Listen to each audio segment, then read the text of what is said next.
Bien, continuamos con nuestra serie. Hemos estado hablando sobre lo que es maravilla, lo que es, el americano dice wonder o awe, ¿verdad? Nosotros lo describimos como maravilla o asombro. Y todos hemos experimentado asombro en nuestras vidas. El asombro, como vamos a ver, es algo bien importante, no solo en nuestras vidas seculares como seres humanos, también en nuestra vida cristiana. Y las Escrituras están llenas de ejemplos de asombro. Y vamos a ver una escritura hoy que nos va a apuntar hacia eso, cuán importante es el asombro. Y toda nuestra vida en el Señor es un asombro tras otro. Un asombro tras otro. La época navideña podemos transportarnos a cuando Jesús nació, el asombro de los pastores, cuando vieron los ángeles presentarse en el cielo, gloria a Dios en las alturas, paz a los hombres de buena voluntad. Ha nacido hoy en la ciudad de David un Salvador que es Cristo el Señor. Recordamos los sabios magos que vinieron se piensa, de Persia y de Babilonia. Ellos caminaron lo que se entiende fueron como 800 millas, que le tuvo que haber tomado como 40 días siguiendo una estrella para encontrarse con el rey de los judíos que ha nacido. Y son tantas y tantas y tantas las historias bíblicas para la época navideña que como que nos llena de asombro. Cuando nosotros éramos chiquitos, qué bonito la época navideña, ¿verdad? No sé ustedes, pero uno lo esperaba con esa anticipación, la Navidad y el aire navideño. Y desde el Día de Acción de Gracia, pues ya había comenzado la Navidad en nuestras casas, y las comidas, y las familias, y los aguinaldos, y los villancicos, y las parrandas. Y todo el ambiente era tan festivo, y los regalos. Y uno como niño se llenaba el corazón como de maravilla de ver de experimentar esa época navideña. ¿O fui yo solo? ¿Ustedes también lo experimentaron? Amén, amén, sí. Y de eso que vamos a estar hablando, hemos estado hablando, y hay un texto de la Biblia que voy a compartir con ustedes más adelante, que aunque no es un texto del nacimiento de Jesús, pero es un texto que reúne lo que es ese asombro de haber encontrado al Dios encarnado, a Jesucristo, al Emmanuel, Dios con nosotros. Y vamos a llegar a ese texto. Pero la ciencia médica ha señalado la importancia de lo que es el asombro. Hay un doctor de la Universidad de California en Berkeley. Él se llama Dashiell Keltner. Él dedica su vida a estudiar lo que es el asombro y lo que es la felicidad. Y él ha encontrado que la felicidad depende en gran medida de cómo nosotros abrazamos el asombro en nuestras vidas. Y disfrutar de ese asombro, como habíamos hablado cuando cantamos al Señor, ese momento de asombro que sentíamos la presencia del Señor en nuestras vidas, tiene muchos beneficios, no tan solo psicológicos, sino mentales y físicos.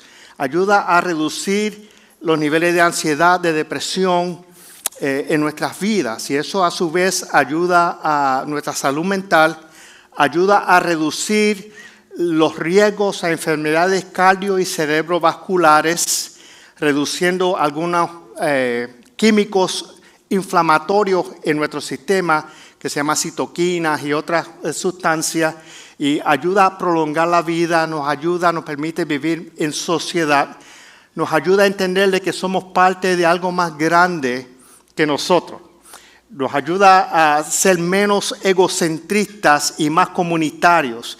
Y son tantos y tantos los beneficios del asombro. Y tenemos una definición: el asombro como definición es el sentimiento de estar en presencia de algo vasto que trasciende tu comprensión actual del mundo. Esto lo dijo Keltner en su libro que se titula Asombro, la nueva ciencia del asombro cotidiano y cómo puede transformar tu vida. El asombro puede transformar vida, y vamos a ver eso en las escrituras que vamos a leer. Yo soy una persona que yo me asombro mucho por la naturaleza. No sé ustedes. Pero yo visité Colorado con mi esposa, visitando a su hija y su esposo y los niños, y nos llevaron a un sitio que se llama The Garden of the Gods. No sé cuántos de ustedes han ido ahí, el Jardín de los Dioses. Fue una cosa espectacular cuando fuimos allí. Vamos a ver el jardín a ver de qué se trata, pero cuando llegamos allí nos encontramos con esto que van a ver ahí. Y esta foto no le hacen justicia a lo que uno ve allí. A esas montañas grandes y preciosas, hermosas. Tengo otra foto de eso que les quiero ilustrar, pero fue una experiencia maravillosa. Otra experiencia que tuve que me dejó como boquiabierto, y sé que le ha pasado a algunos de ustedes, cuando están viajando en el avión que están por encima de las nubes, que ven las nubes y el cielo. Esto fue volando sobre las montañas rocosas. Y saben, la foto no le hace justicia a lo que uno ve allí. Ver esa capa de nieve sobre esa montaña, una cosa espectacular. Y algo que me impresiona mucho también son los amaneceres aquí en Florida. Ustedes lo han visto, han podido apreciar eso. Cuando nos mudamos para acá en 2003, mis hijos estaban bien molestos que nos venimos de Puerto Rico. Y esto es plano, aquí no se ve una montaña. Y ellos están acostumbrados a ver todas las montañas en Puerto Rico y esas cosas. Y estaban lo más deprimidos por eso. Pero algo que este llano nos permite apreciar es el cielo. Y a veces por la mañana cuando salgo a caminar y veo esto, yo digo, los cielos cuentan la gloria de Dios y el firmamento anuncia las obras de sus manos. Y cuántas cosas nosotros hemos experimentado que producen mucho asombro y mucho gozo en nuestras vidas y corazones, como cuando nace tu primer hijo o tu primer nieto, que tú tienes ese niño en tus brazos y tú estás admirado de la obra creadora del Señor, del cómo el Señor hizo esto, ¿verdad? Que nos dio la habilidad de procrear seres humanos. A mí me gustaba ir a pescar cuando era chamaco en la isla de Culebra, donde vivían mis padres, y yo iba a pescar de noche, me tiraba en el muelle, tiraba la caña, y me quedaba acostado mirando el cielo. Esa isla no había iluminación de ciudad. Así que uno veía el cielo, todas esas estrellas, millones y millones de estrellas se veían tan claramente. Y con la brisa del mar, yo iba a pescar, ese era el pretexto. Lo que yo quería hacer era estar allí mirando el cielo.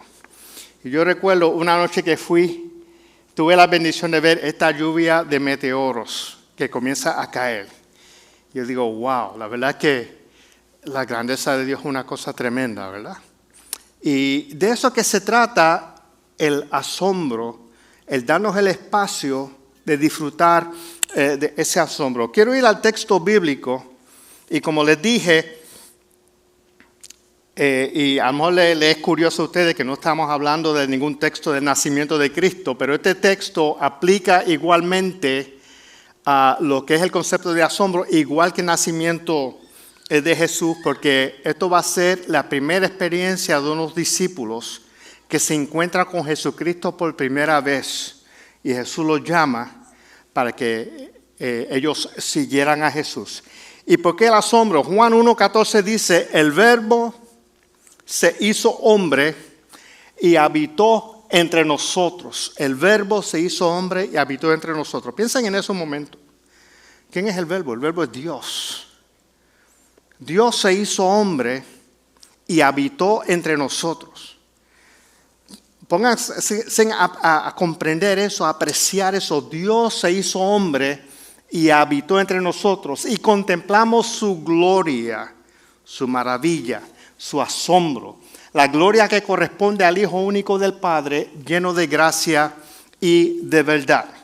Vamos a las Escrituras. Yo los invito a que nos pongamos de pie aquellos que puedan para dar lectura a la palabra de Dios. Es un poquito largo lo que vamos a leer, así que los invito a que abran su Biblia, sus corazones, pueden mirar la pantalla. Estamos en Juan capítulo 1, verso 35 hasta el 51. Y dice así la palabra del Señor en el nombre del Padre, del Hijo y del Espíritu Santo. Amén. Al día siguiente, Juan estaba de nuevo allí con 2 de sus discípulos. Al ver a Jesús que pasaba por ahí, dijo: aquí tienen al Cordero de Dios. Cuando los 2 discípulos le oyeron decir esto, siguieron a Jesús. Abandonaron a Juan, que era su maestro, y fueron detrás de Jesús. Jesús se volvió y al ver que lo seguían les preguntó: ¿qué buscan? Rabí, ¿dónde te hospedas? Rabí significa maestro. Vengan a ver, les contestó Jesús. Y eso va a ser el título de este mensaje. Vengan a ver, les contestó Jesús. Ellos fueron pues y vieron dónde se hospedaba y aquel mismo día se quedaron con él. Eran como las 4 de la tarde. Andrés, hermano de Simón Pedro, era uno de los 2 que al oír a Juan habían seguido a Jesús. Andrés encontró primero a su hermano Simón y le dijo: hemos encontrado al Mesías, es decir, el Cristo. Luego lo llevó a Jesús, quien mirándolo fijamente le dijo: tú eres Simón, hijo de Juan, serás llamado Cefas, es decir, Pedro. Al día siguiente Jesús decidió salir hacia Galilea, se encontró con Felipe y lo llamó: sígueme. Felipe era del pueblo de Betsaida, lo mismo que Andrés y Pedro. Felipe buscó a Natanael y le dijo: hemos encontrado a Jesús de Nazaret, el hijo de José, aquel de quien escribió Moisés en la ley y de quien escribieron los profetas. De Nazaret. Respondió Natanael: ¿acaso de allí puede salir algo bueno? Ven a ver. Ven a ver, el título del mensaje de hoy. Le contestó Felipe. Cuando Jesús vio que Natanael se le acercaba, comentó: aquí tienen a un verdadero israelita en quien no hay falsedad. ¿De dónde me conoces?, le preguntó Natanael. Antes de que Felipe te llamara, cuando aún estabas bajo la higuera, ya te había visto. Rabí, tú eres el Hijo de Dios, tú eres el Rey de Israel, declaró Natanael. ¿Lo crees porque te dije que te vi cuando estabas debajo de la higuera? Vas a ver aún cosas más grandes que estas. Y añadió: ciertamente les aseguro que ustedes verán abrirse el cielo y a los ángeles de Dios subir y bajar sobre el Hijo del Hombre. Palabra de Dios para el pueblo de Dios. Vamos a orar. Padre, te damos gracias por tu bendición, te damos gracias por tu palabra. Te pedimos que tú lo atesores en nuestros corazones, en nuestras mentes. Háblanos a través de ella. Muéstranos lo que tú quieres que nosotros aprendamos de tu palabra. Sobre todo, ayúdanos a poner por obra lo que tú nos quieres enseñar en esta tarde, Señor. Queremos escuchar tu voz, queremos escuchar la voz de Dios. No queremos escuchar voz de hombre, Señor. Los hermanos vinieron aquí no para escuchar a Michel Nazario, vinieron aquí para escuchar palabra tuya, Señor. Así que te pido que tu Espíritu Santo obre y ministre en los corazones de cada uno de los que estamos aquí. En el nombre de Jesús. Amén y amén. Pueden sentarse los hermanos. Vengan a ver, es el título del sermón de hoy. Juan estaba bautizando, ya le había bautizado a Jesús. El día siguiente Jesús vuelve a pasar por allí. Él, al ver a Jesús, le dijo a sus discípulos: he aquí el Cordero de Dios que quita el pecado del mundo. Hacía tiempo que Juan estaba hablando y enseñando a sus discípulos de que detrás de él iba a venir uno del cual él no era digno de desatar la correa de su calzado, que él los bautizaba para arrepentimiento de pecado, pero este que venía iba a bautizar con Espíritu Santo y fuego. Y dice: he aquí el Cordero de Dios. Esta es la persona del cual yo he estado hablando. Juan hablaba del bautismo para arrepentimiento de pecados, pero Jesús es el Cordero, el que va a quitar los pecados. Así que los discípulos, se menciona que eran 2, uno era Andrés, hermano de Pedro, no mencionan el nombre del otro. Algunos teólogos piensan que era Juan, el autor del libro del Evangelio. Decidieron dejar a Juan y siguieron detrás de Jesús. Jesús, mientras iba caminando, se notó que habían 2 personas detrás de él y él se vira y les pregunta, ¿qué están buscando? Y ellos dijeron, Rabí, ¿dónde te estás quedando? Fíjense que no, están apenas empezando a conocer a Jesucristo. Todavía no habían visto ninguno de los milagros ni las hazañas portentosas que Jesús había hecho. No lo habían escuchado el mensaje de él ni el sermón. Están nuevecitos explorando, experimentando lo que es el Señor. Y dice, Señor, ¿dónde te estás quedando? Y el Señor dijo, ven a ver. Ven a ver la invitación. Y el Señor quiere y nos extiende la invitación a nosotros a que vayamos y que habitemos con Él y estemos con Él. Y fíjense que lo único que el Señor le dice, vengan a ver. El Señor no está hablándole en estos momentos de lo que es el costo del discipulado, de negarse a sí mismo, de tomar su cruz y seguirme, de lo que es el sacrificio de servir al Señor, de lo que es la posible persecución futura, de que de hecho ellos terminaron mártires, todos estos discípulos después. Ellos están apenas empezando. Y el Señor lo que le dice es que vengan a ver. Y saben que nosotros debemos tener esa misma disposición, esa misma estrategia cuando nos estamos acercando a personas que están novatos, que están nuevecitos. A veces nosotros queremos predicar a nuestros amigos y a nuestros familiares escrituras y queremos imponerles a ellos cargas y dogmas humanas, y tú tienes que dejar de hacer esto y tienes que dejar de hacer lo otro y tienes que dejar... y lo que hacemos es espantarlos. Tenemos que ser más estratégicos en la manera en que nosotros compartamos el Evangelio de Jesucristo. Jesús dijo, vengan a ver. Y estos dos discípulos fueron y se quedaron con Jesús esa noche. Las Escrituras no nos dicen de qué fue que hablaron, cuál fue la experiencia de ellos con Jesús.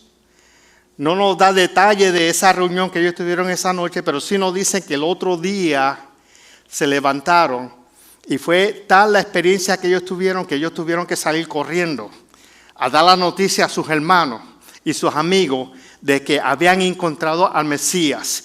Y eso sucede cuando nosotros experimentamos la maravilla, el asombro. Cuando nos asombramos y vemos algo, queremos proclamarlo, queremos anunciarlo, queremos decírselo a nuestros padres. ¿Me recuerdan cuando eran chiquitos jugando soccer? La vez que hicieron el primer gol, estaba mirando el público a ver si papi me estaba mirando, ¿verdad? Queremos anunciarlo, queremos comentar las cosas grandes que experimentamos en la vida, y de ahí viene la proclamación. Dice las Escrituras que Andrés fue primero a buscar a Pedro, su hermano. Andrés salió a buscar a Pedro, lo primero que hizo, y encontró a Pedro. Y le dijo a Pedro, en la proclamación, estamos en Juan capítulo 1, verso 41. Andrés encontró primero a su hermano Simón y le dijo, hemos encontrado al Mesías.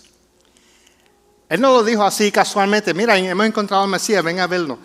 Él lo dijo con emoción. Él estaba impresionado. Hemos encontrado al Mesías. ¿Sabe lo que eso implica? El Mesías que había sido profetizado por tantos profetas en los siglos anteriores y que estaba escrito en la ley de que iba a venir uno como Moisés, que iba a ser profeta de Dios, el Mesías tan esperado por el pueblo judío.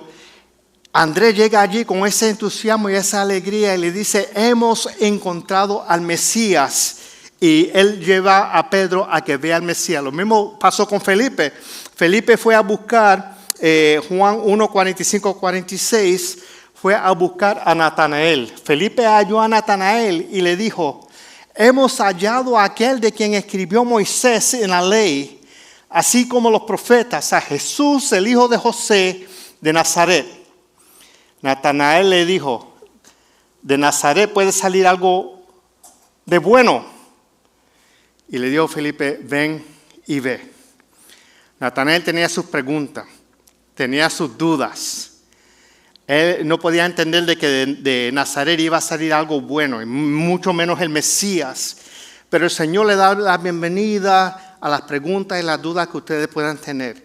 traigan sus preguntas, traigan sus dudas al Señor y vengan y vean.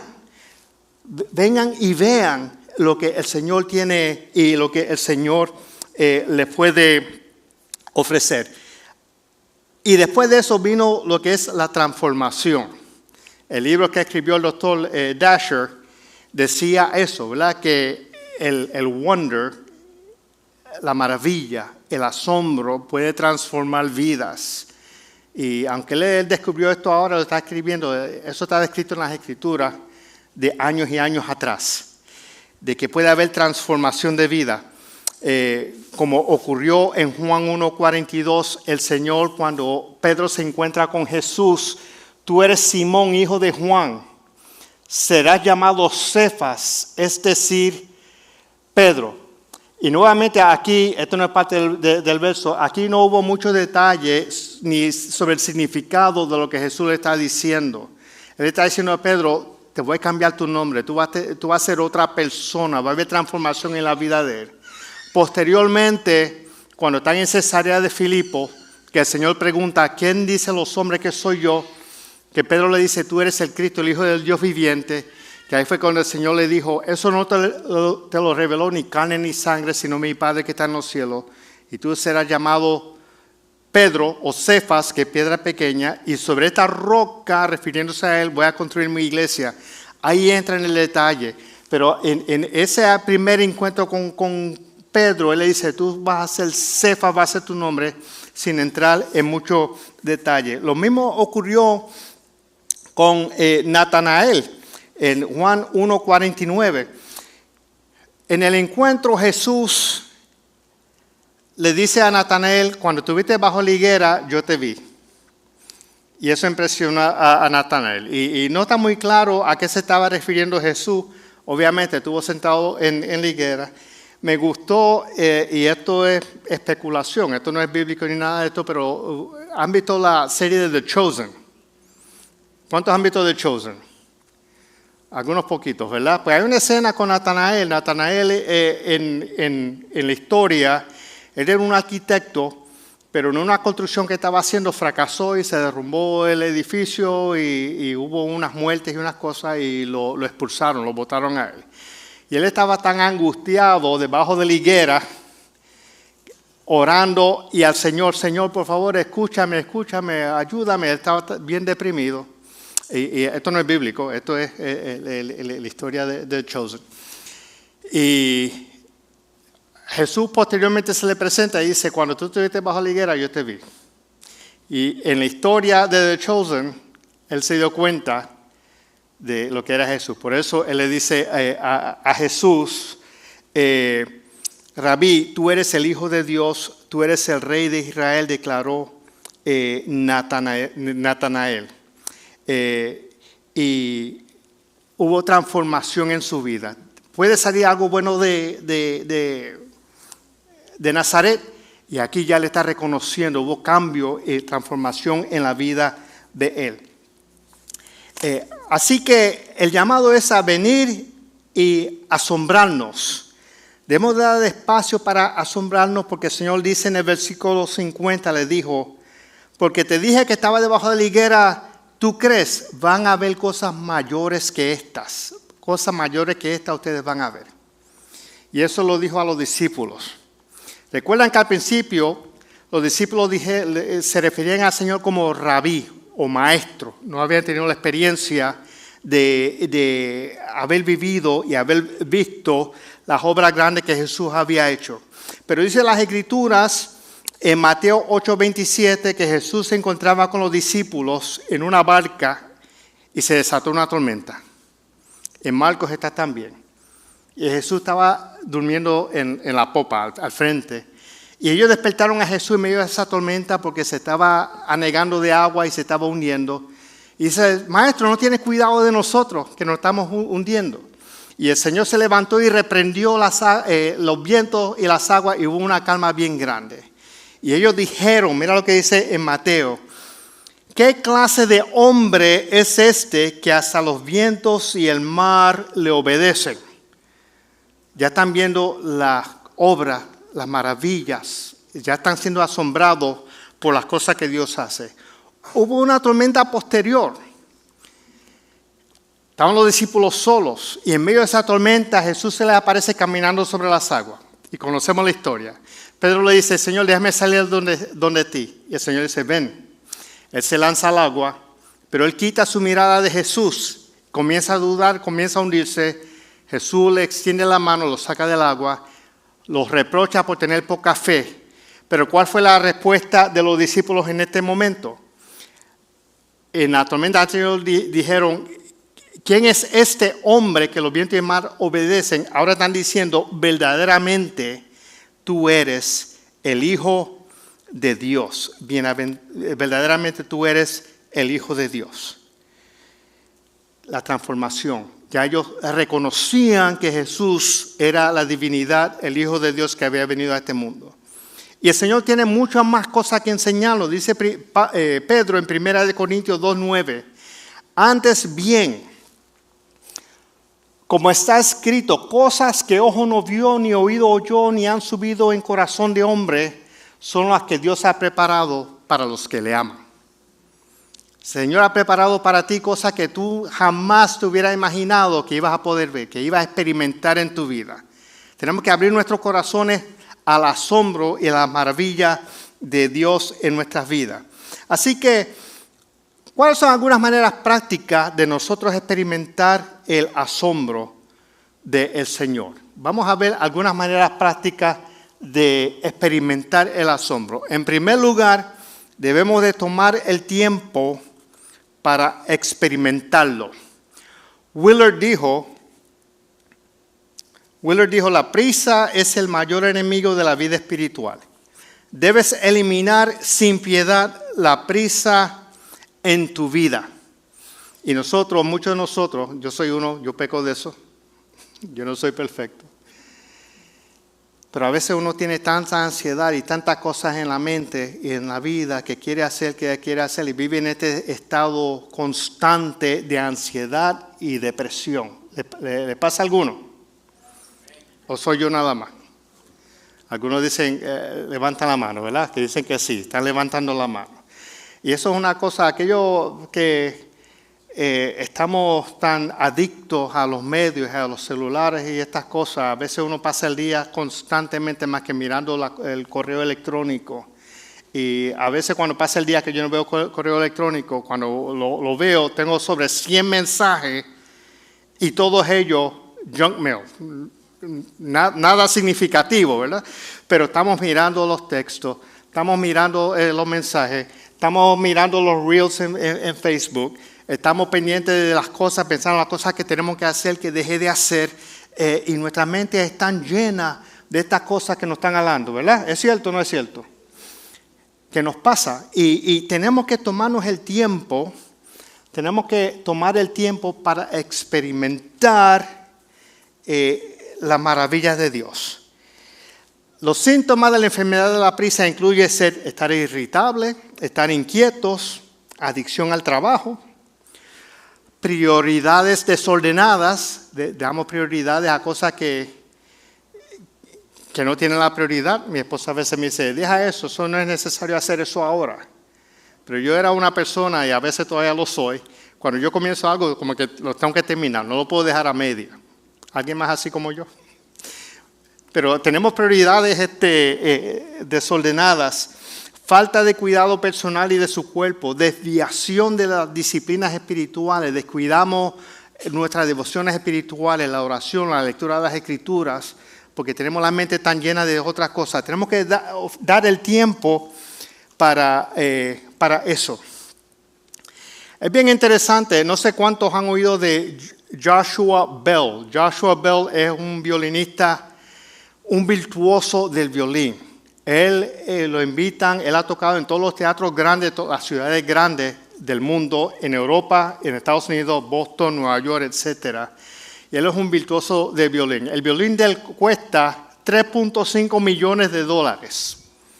El violín de este virtuoso. La marca del violín es un Stradivarius, y no es el más caro.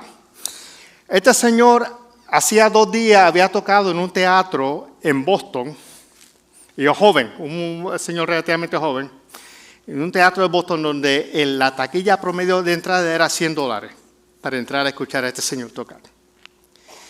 Pero él hizo un experimento. Él va al metro de Washington, D.C., abre su caja de violín, saca este violín de $3.5 millones y comienza a tocar una pieza bien compleja.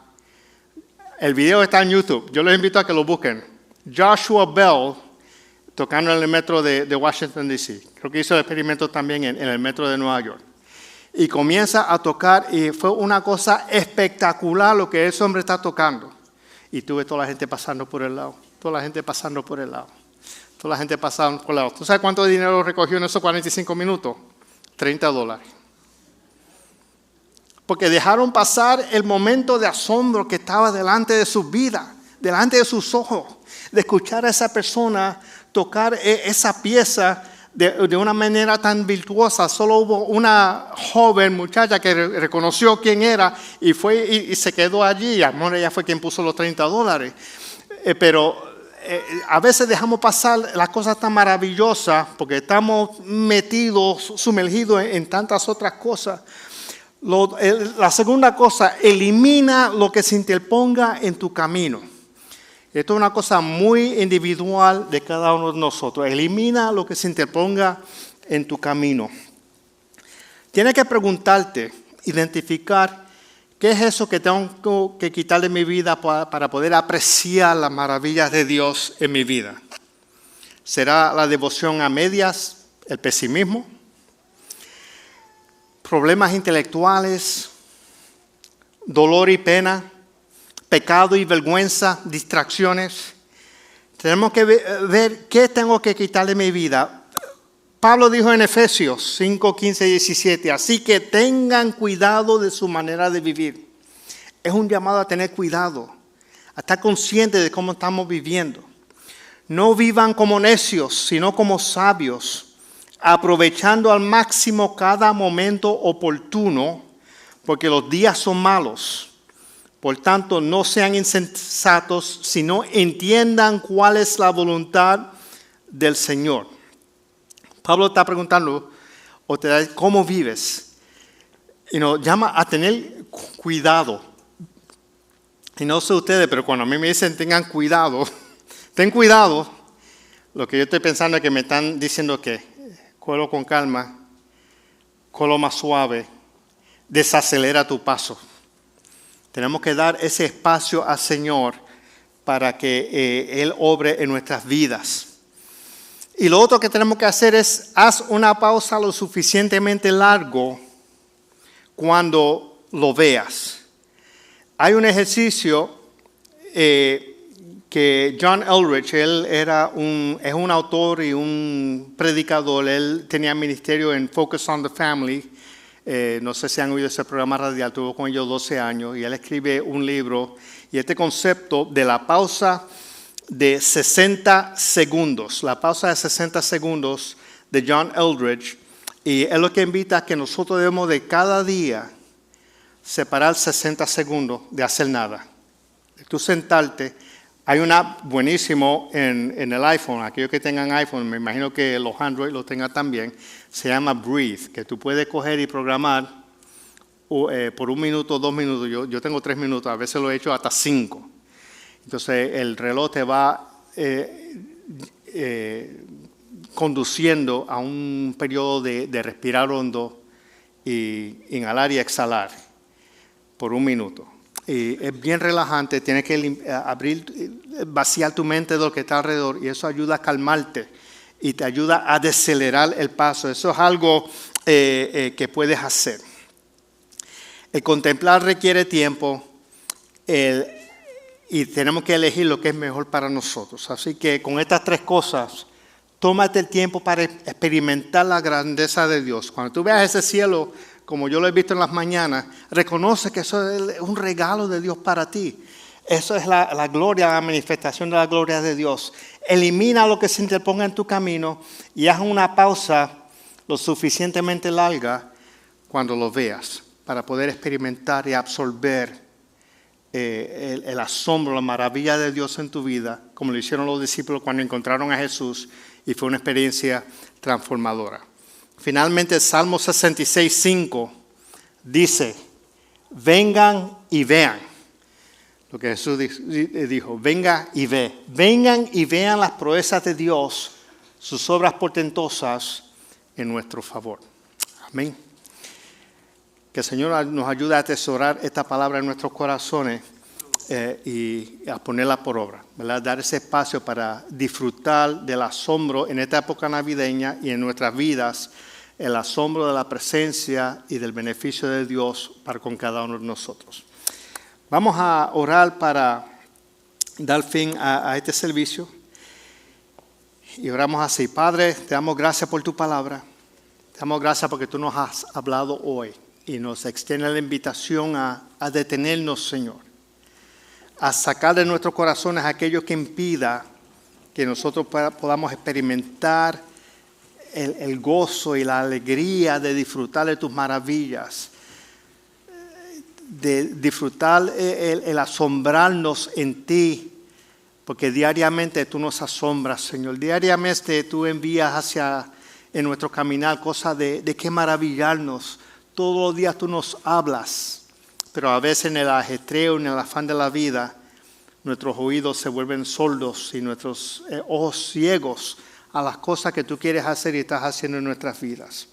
Ayúdanos, Señor, entrando este nuevo año, que podamos hacer nuestra la resolución de que vamos a enfocarnos en ti, vamos a abrir nuestros corazones a tu palabra y a tu dirección, y a tu asombro, a tu grandeza y a tus maravillas.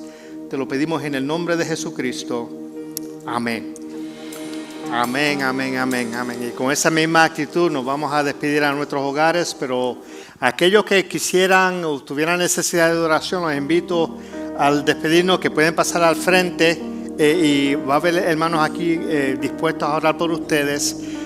Y si vino por primera vez y quieren conocer más de nosotros, favor, muéstranse al frente en el mostrador para compartir e intercambiar información. Queremos mantenernos en contacto con ustedes y queremos que ustedes aprendan más de nosotros. Así que vamos a despedirnos a nuestros hogares manteniendo esta actitud de asombro, de maravilla, de gozo y regocijo en esta época navideña. Así que vamos a recibir la bendición pastoral.